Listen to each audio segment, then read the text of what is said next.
السلام علیکم ورحمۃ اللہ وبرکاتہ۔ نحمده ونصلي على رسوله الكريم، اما بعد فاعوذ باللہ من الشیطان الرجیم، بسم اللہ الرحمن الرحیم۔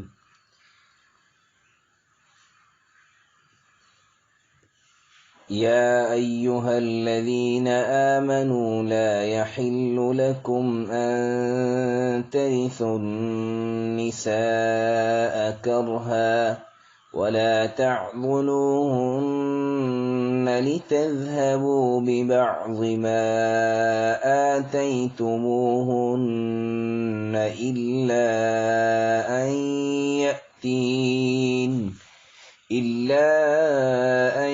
يأتين بفاحشة مبينة وعاشروهن بالمعروف فإن كرهتموهن فعسى أن تكرهوا شيئا ويجعل الله فيه خيرا كثيرا۔ اے ایمان والو، آپ کے لیے جائز نہیں کہ زبردستی عورتوں کے وارث بن جاؤ، اور اس نیت سے کہ جو کچھ تم نے ان کو دیا ہے ان میں سے کچھ لے لو، انہیں گھروں میں مت رکھنا، ہاں وہ کھلے طور پر بدکاری کے مرتکب ہوں، اور ان کے ساتھ اچھے سلوک رکھو، یعنی ان کے ساتھ اچھی طرح سے رہو سہو۔ اگر وہ تم کو ناپسند ہو تو عجب نہیں کہ تم کسی چیز کو ناپسند کرو، اور اللہ تعالیٰ اس میں تمہارے لیے بھلائی رکھے، یعنی اللہ نے اس میں تمہارے لیے بھلائی رکھی ہو۔ یہ سورہ نساء آیت نمبر 19 ہے۔ اس آیت مبارکہ میں اللہ جل شانہ زبردستی کرنے کے، آج کل جو عورتوں پر زیادتی ہوتی ہے اور زبردستی ان کے وارث بن جاتے ہیں، ان کے مال ہڑپ کر جاتے ہیں، ایک تو اس چیز سے منع فرمایا ہے، اور پھر عورتوں کو اس لیے قید رکھنا کہ جو کچھ ہم نے عورتوں کو دیا ہے، مہر دیا ہے، اس پر میں قبضہ کروں گا، کا یہ بھی تمہارے لیے جائز نہیں ہے۔ یعنی گھروں میں عورتوں کو اس لیے بند رکھنا، قید رکھنا، مقید رکھنا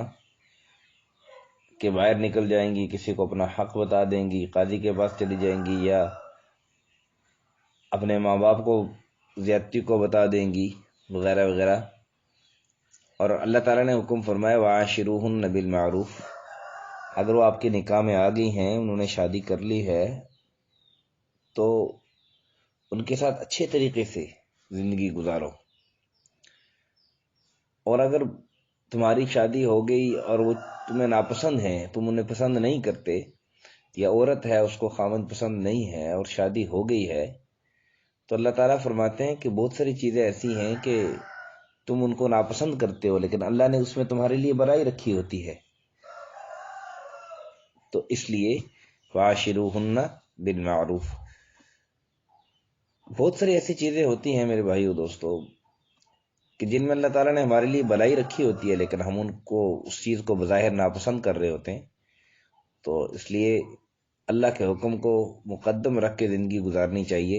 چاہے ہمیں وہ پسند ہو چاہے ناپسند ہو، چاہے وہ کام پسند ہو ناپسند ہو، اللہ کا حکم ماننا چاہیے۔ آج کے چھٹے سبق کی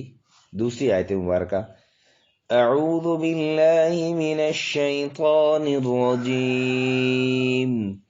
یا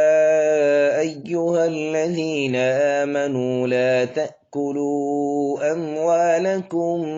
بینکم بالباطل الا ان تکون تجارة عن تراض منکم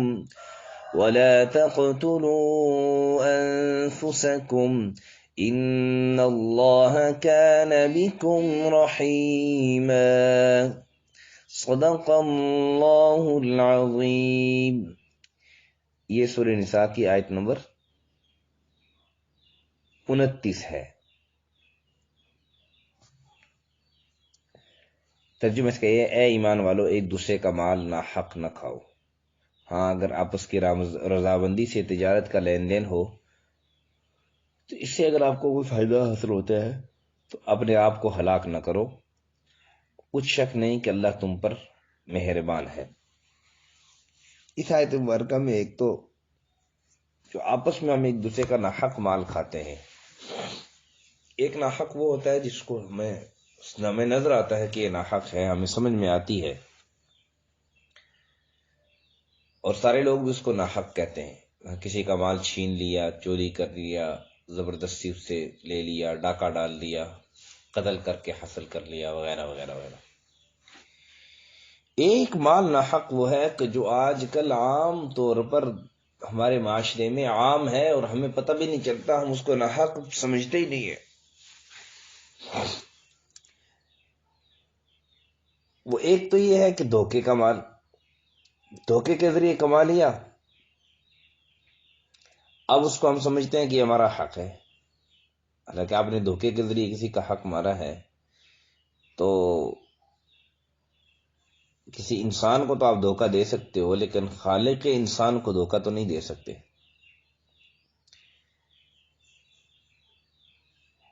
کسی انسان کو تو باتوں میں ورغلا کر، زبان تیز چلا کر اس کو دھوکے میں ڈال سکتے ہو، لیکن اس انسان کا جو خالق ہے اور جس کا مالک ہے، جس کا رازق ہے، جس نے اس کو رزق دیا ہے، جس نے اس کو پیدا کیا ہے، جس نے اس کو زندگی دی ہے، ساری زندگی کی ضروریات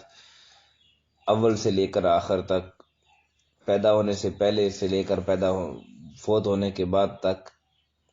یہ ساری اس کی ضروریات جو پوری کر رہی ہے ذات، وہ تو دیکھ رہی ہے، اس کو تو دھوکہ تو نہیں دے سکتے۔ تو اس لیے دھوکے سے ایک دوسرے کا مال نہ کھاؤ۔ اور دوسرا یہ ہے کہ عام طور پر ہم، جیسے مثال کے طور پر ہم نے کہہ دیا جی کہ چلو جی گیم کھیلتے ہیں، جو جیت گیا تو وہ دوسرا جو ہارنے والا ہے وہ اس کو بوتل پلائے گا، یا دوسرا جو ہارنے والا ہے وہ اس کو کڑائی کھلائے گا، دوسرا جو ہارنے والا ہے، یا ویسے باتوں باتوں میں کسی کو کہہ دی چلو فلانے سے آج بوتل پیتے ہیں، چلو جی چلے گئے، چلو جی فلانے سے آج، پتہ بھی ہے کہ وہ دلی طور پر راضی بھی ہوگا،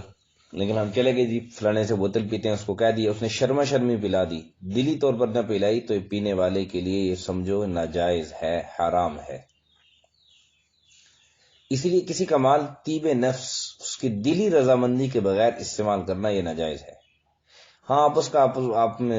ساتھ کوئی معاملہ ہو جاتا ہے، آپ اس کو کوئی چیز دیتے ہو، خرید و فروخت کرتے ہو، اس میں وہ ایک چیز پہ راضی ہو جاتا ہے کہ اتنے پیسے میں اس چیز کے دیتا ہوں، وہ، اور اس میں اگر آپ کو کوئی فائدہ حاصل ہوتا ہے وہ الگ چیز ہے آپس کی رضامندی سے۔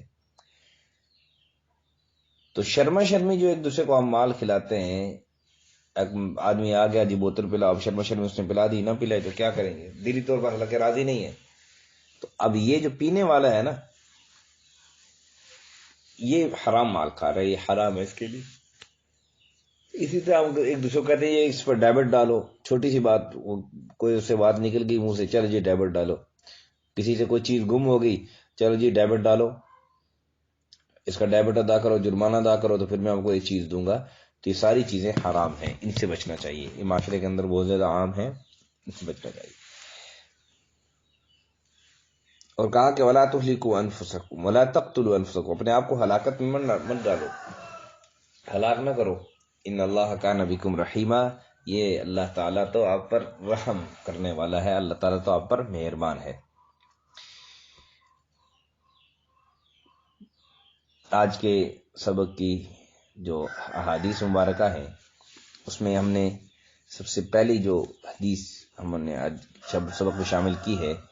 یہ ترمذی شریف کتاب صفت القیامہ کے اندر یہ حدیث موجود ہے۔ حدیث کے الفاظ سنیں، الکیس من دان نفسہ وعمل لما بعد الموت والعاجز من اتبع نفسہ هواها وتمنى على اللہ۔ پھر حدیث کے الفاظ سننے، کیونکہ حدیث زبانی یاد کرنے والی ہوتی ہیں۔ الکیس من دان نفسہ وعمل لما بعد الموت والعاجز من اتبع نفسہ هواها وتمنى على اللہ۔ عقل مند شخص وہ ہے جس نے اپنے نفس کو تابع کر لیا اور موت کے بعد کے لیے عمل کرتا رہا، اور نادان وہ ہے جو اپنی خواہشات کی تابعداری کرے اور اللہ پر امیدیں باندھے رکھے۔ اللہ کی مان نہیں رہا ہے لیکن امیدیں اللہ پر باندھ رہا ہے صرف، باقی مان کے اللہ کی نہیں چل رہا ہے۔ تو کہا کہ عقل مند وہ ہے جو اپنے آخرت کے لیے تیاری کرے اور اپنے نفس کو کنٹرول میں رکھے، اپنے نفس کو کنٹرول میں رکھے اور اللہ کے حکم پر چلانے میں اس کو آسانی ہو۔ تو اس لیے موت کے بعد کے لیے تیاری کرنا کہ ہم نے مرنا ہے، وہاں پر اصل ضروریات وہاں کی ہیں، ابدی ضروریات وہاں کی ہیں، دنیا کی ضروریات بھی عارضی ہیں، دنیا کے عیش و عشرت بھی عارضی ہے، دنیا کے مزے بھی عارضی ہیں، وہاں کی ضروریات، وہاں کی پریشانیاں یہ ابدی ہیں، ہمیشہ کے لیے ہیں، وہاں کے جو عیش و عشرت ہیں وہ بھی ہمیشہ کے لیے ہیں، وہ بھی ابدی ہیں۔ اور دوسری آج کے ہمارے حدیث مبارکہ کفا بالمرء کذبا ان يحدث بكل ما سمع، آدمی کے جھوٹا ہونے کے لیے اتنا ہی کافی ہے کہ جو بات سنے بغیر تحقیق کے لوگوں سے بیان کرنا شروع کر دے۔ یعنی آدمی کے جھوٹا ہونے کے لیے اتنا ہی کافی ہے کہ سن سنائی آگے چلے۔ آج کل اکثر یہ ہوتا ہے کہ سن سنائی آگے چل پڑتی ہے، تحقیق نہیں کرتے کہ واقعی یہ بات ٹھیک بھی ہے کہ نہیں، اس لیے سنی سنائی نہیں، کوئی بھی بات ہو ان جاءکم فاسق بنبأ فتبینوا، ہاں تحقیق کر لو۔ آپ کے پاس کوئی فاسق کوئی بات لے کے آئے، کوئی خبر لے کے آئے تو اس کی تحقیق کر لو۔ ہاں اب مثال کے طور پر آپ کو کسی نے کہا جی کہ نماز فرض ہے، تو آپ کو جی نہیں میں ابھی تک اس وقت تک نہیں پڑھوں گا جب تک میں تحقیق نہ کر لوں کہ ہاں واقعی فرض ہے کہ نہیں ہے۔ ٹھیک ہے، مسلمان پر نماز فرض ہے اور یہ بالکل سورج کی طرح، جیسے سورج ہے، لوگ سارے لوگ ان کو پتہ ہے کہ سورج ان کو نکلتا ہے، تو جو اس طرح واضح احکامات ہیں ان میں پھر تحقیق کی ضرورت نہیں ہوتی۔ اللہ تعالیٰ کے واضح احکامات موجود ہیں اور ساری دنیا جانتی ہے، ساری دنیا کو پتہ ہوتا ہے یہ اللہ کا حکم ہے، تو اس میں پھر تحقیق میں پڑھ کے عمل کو چھوڑ دینا یہ بھی نادانی ہے۔ یہ حدیث مبارکہ مسلم شریف کے اندر موجود ہے۔ پھر آج چلتے ہیں اپنے مسنون دعاؤں کی طرف۔ تو آج کے ہمارے آج کے درس کی مسنون دعا، پہلی مسنون دعا جو ہے وہ ہے مسجد سے، کل ہم نے پڑھی تھی نا مسجد میں داخل ہونے کی، تو آج مسجد سے نکلنے کی۔ بسم اللہ والصلاة والسلام علی رسول اللہ، اللہم انی اسألک من فضلک، اے اللہ میں تجھ سے تیرے فضل کا سوال کرتا ہوں۔ یہ حدیث مبارکہ مسجد سے نکلنے کی جو دعا ہے یہ مسلم شریف کتاب الصلاۃ کے اندر موجود ہے۔ دوسری جو آج کی ہماری مسنون دعا ہے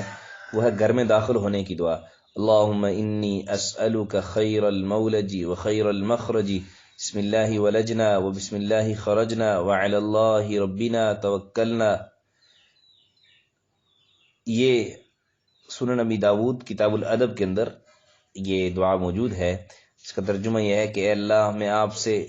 داخل ہونے اور خارج ہونے کی بھلائی مانگتا ہوں، اور اللہ کے نام سے ہم داخل ہوئے اور اللہ کے نام سے ہم نکلے، اور اسی کی طرف، اور اللہ ہی جو کہ ہمارا رب ہے ہم نے اسی پر بھروسہ کیا، وعلی اللہ ربنا توکلنا، اور اللہ ہی جو ہمارا رب ہے ہم اسی پر بھروسہ کرتے ہیں۔ اور تیسری آج کی مسنون دعا ہماری حج سے واپسی کے وقت کی دعا۔ حضرت ابن عمر رضی اللہ تعالیٰ عنہ سے وہاں سے روایت ہے کہ ایک نوجوان حج سے واپسی پر آپ صلی اللہ علیہ وسلم کی خدمت میں حاضر ہوا، تو آپ صلی اللہ علیہ وسلم نے ان الفاظ کے ساتھ دعا دی: قبل اللہ حجک وغفر ذنبک واخلف نفقتک، قبل اللہ حجک وغفر ذنبک واخلف نفقتک۔ یہ حدیث مبارکہ عامل اليوم واللیلہ باب ما یقول اذا ودع من یرید الحج۔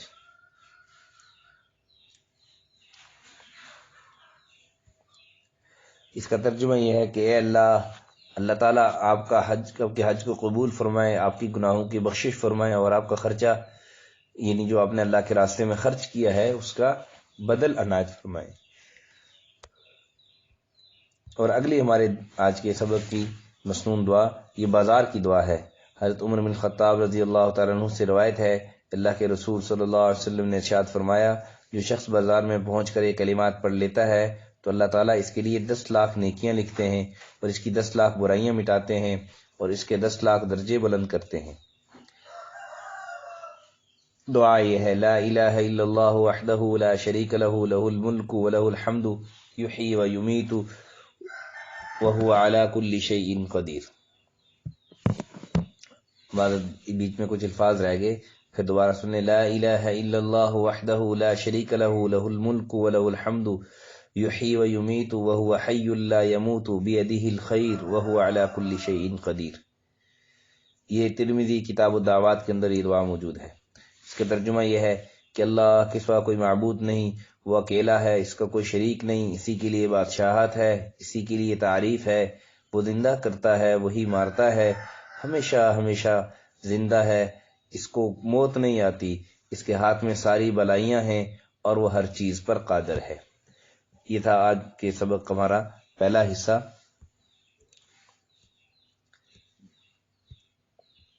جو کہ قرآنی آیات،